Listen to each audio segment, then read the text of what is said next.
Go Gunners! And I just wanted to hop on here since it's July 1st and say happy Permitless Concealed Carry Day, Florida.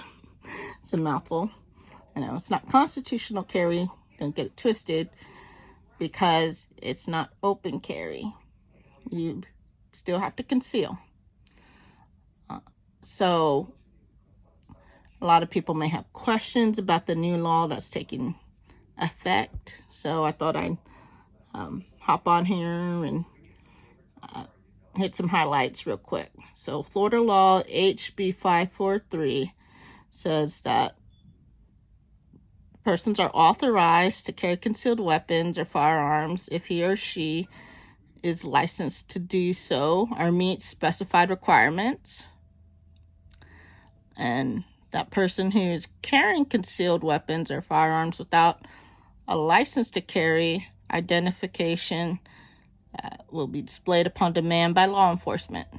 So have to show a driver's license or something. So you have to be 21.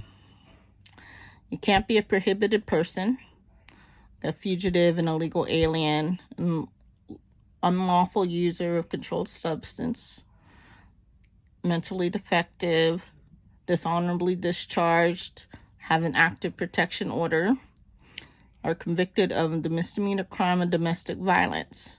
The Supreme Court is going to take up a case to determine if someone with a domestic violence history, if they can have firearms. So they're going to hear whether it's constitutional or not.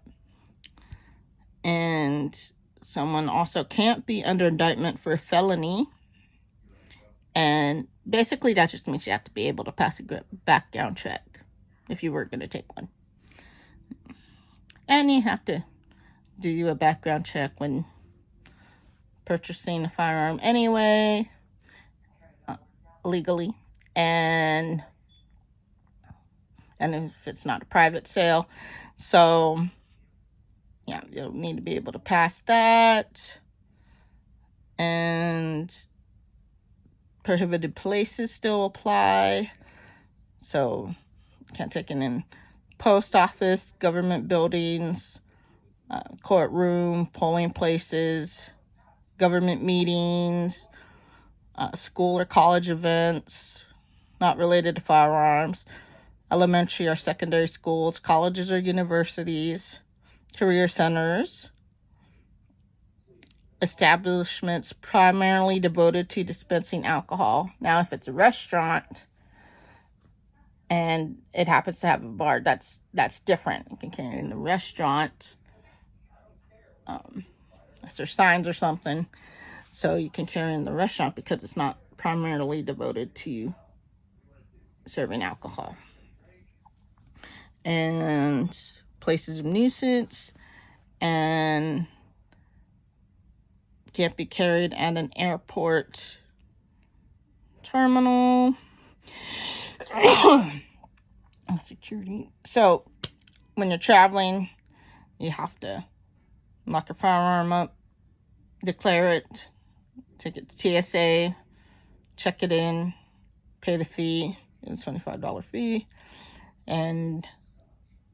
but also check where you're flying to, because some states may not have reciprocity with Florida. And that is another advantage to having a permit, because you have reciprocity with other states when you're traveling.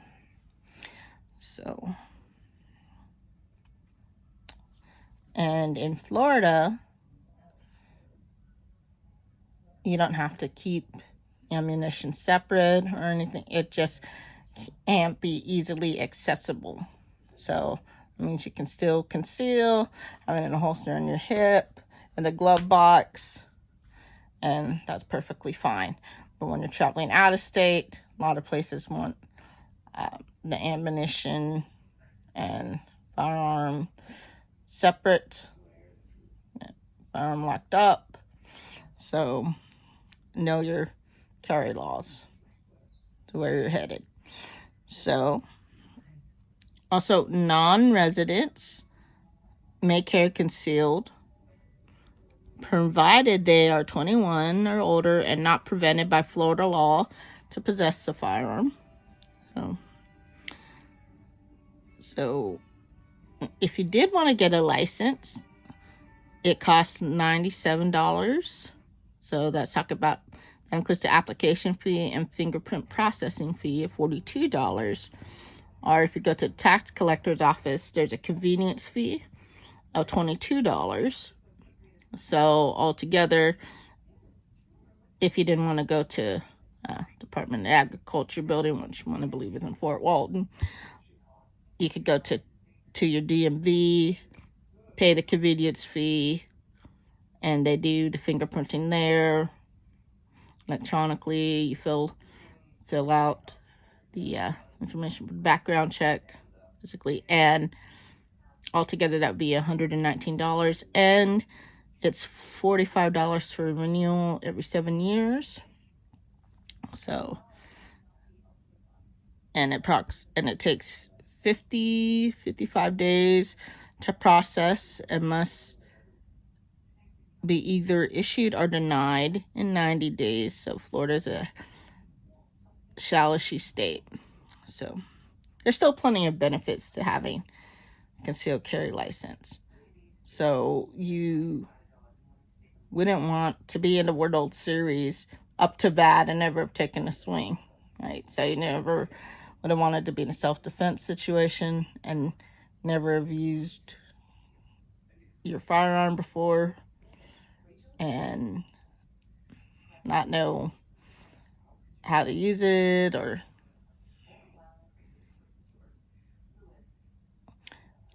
and just be scared, because some people just, if they don't practice, they don't take it out, they'll put it on the shelf on the nightstand and forget about it.